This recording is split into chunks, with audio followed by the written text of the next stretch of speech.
see the bursts from the little cannons right now. This is probably the part that I wish would have had a bit more enemies, this part right here.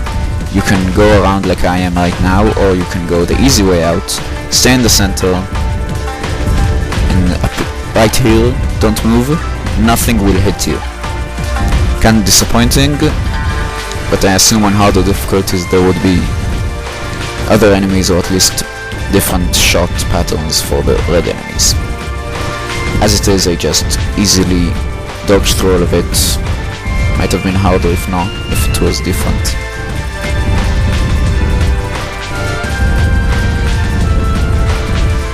Again, you see me taking advantage of the fact that blue enemies don't shoot when I get close enough. The boss. If it wasn't so laggy on my computer, I'd have probably played this game a bunch more times, and I've already played it nearly 10 times. Right off the bat, the boss lets you know that you're in danger. You have this awesome music blaring off in the background, and the boss starts with one of the typical bullet hell attacks. You have to stay in the safe zone or die. But it's a very small safe zone. I'm pretty sure you can't even go one segment to the right or the left. I haven't tested it and I'm not planning to, because simply put, this is the best way to do it. If this attack wasn't so laggy, it would have looked way better, and it already looks pretty beautiful, so props for that. If you are playing as a Suna, though, you'll have trouble with this boss, because see these cannons? You can't really hit them with a Suna during this attack, and destroying these cannons is vital. During the first part of the attack pattern they're not too bad. You'll see the attack he does with them in just a second. But during the second part he does a really nasty attack. You won't see it in this video, and I usually don't see it because destroying both cannons just eliminates it.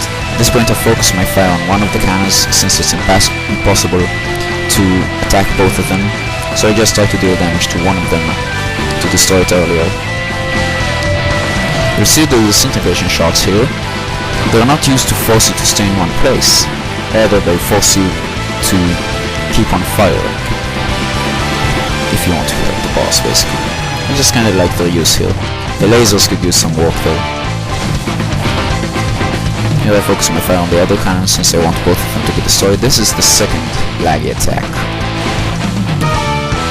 It's pretty tricky at times because the big bullets can cause some really tight spots, but if you know, once you get a feeling for your hitbox, you'll get through them fine.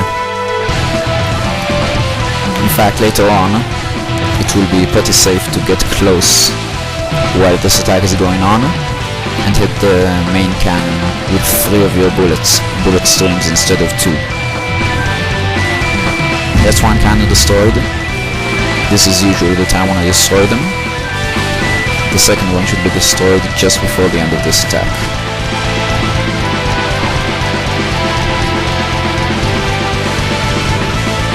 There you have it. I've seen 3 of the boss's attacks so far, and now is gonna restart the sequence. If you haven't destroyed the cannons, then the next attack will be really nasty. But since I have, I'll be fine.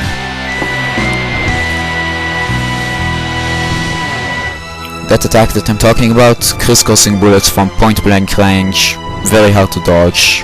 I haven't even tried. I just, kinda went with it, getting it a couple of times. It's another of the reasons I don't like Asuka much.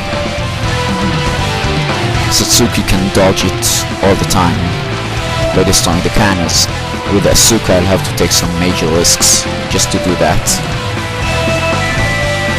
because I basically lose the entire space of this attack when I'm with Asuka. I can only hurt the main body.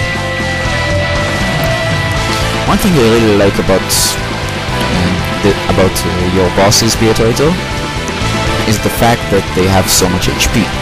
Now some may argue and say no, but that makes them damage sponges and that's no fun. But I say it lets you see all of their attacks more.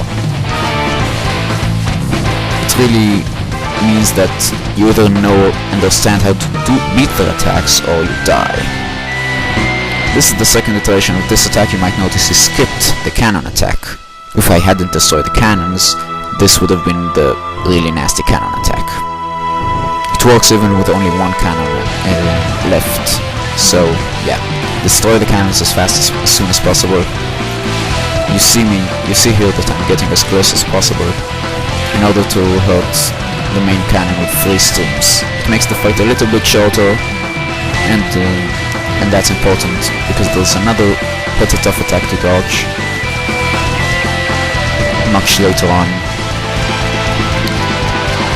and I really don't want to see that one twice.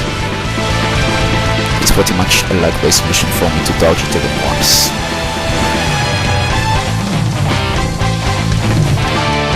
Alright, now that the boss has gone past the halfway point of his HP, he launches into the second series of attacks.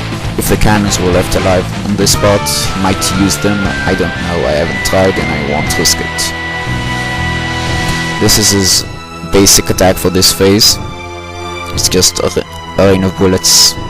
If you've played any kind of shmup, you should know how to dodge this. There are a couple of tough times during this attack, and at these times all you need to do, like that one, you'll be surprised how many times I just failed to get through. But all you need to do is start tapping the fire button instead of holding it down, and you'll probably get through fine. I kinda like the tapping the fire button mechanic, since in another game like To Who, you'd have to hold the focus button and then you can just let it go and you go back to normal speed. In Aero Flux, however, the fire button is tied directly to your speed, so you have to pay attention. This is the boss's most dangerous attack in my opinion, well, the only one I always get. These bullets that get smaller when they're closer, yeah, they can really scare a new player. You have to stare at practically the bottom of the screen and crisscross across it. You have no idea how many no bomb, no hits runs I've done were ruined by this, although to be honest, none of them were recorded. I made sure I could run this at no bombs, no hits before I recorded this video. At this point the boss is pretty much done for. The desperation attacks are nice, but they're not enough.